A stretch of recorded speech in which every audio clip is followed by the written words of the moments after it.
अखंड भारतामध्ये लोकप्रिय झालेला नंदी तो म्हणजे सर्वांचा लाडका. अक्षरशः त्याच्यावरती जीव वाळून टाकावा इतके त्याचे फॅन्स. सर्वांचा लाडका असा बकासूर. बकासूर याला विठ्ठल नाना यांनी घडवलं. असे अनेक उदाहरणं काही यूट्यूब चॅनलमधून पुढे येत आहेत. मित्रांनो, बकासूरचे जुने ड्रायव्हर अर्थात विठ्ठल नाना यांनी मुळशीत धुमाळ यांना हा फोन केला होता का?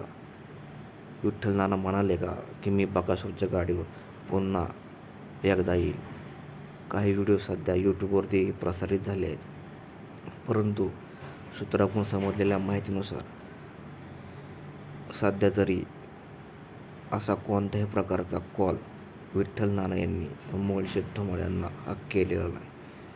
त्यामुळे जे काही व्हिडिओ यूट्यूबवरती प्रसारित होत आहेत ते पूर्णपणे फेक स्वरूपाचे आहेत असे सांगण्यात येत आहे.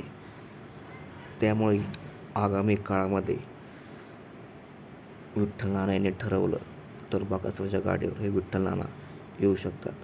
विठ्ठल नानांनी मानाचे मोठेपण दाखवावे असे काही बैलगाडा शौकीन त्याचबरोबर बकासूर प्रेमी हे म्हणत आहेत. जर असं झालं तर पुन्हा एकदा बकासूर आणि विठ्ठल नाना यांची जोडी पाहण्यासाठी नक्कीच बैलगाडा शौकीनांना हा आनंद होईल.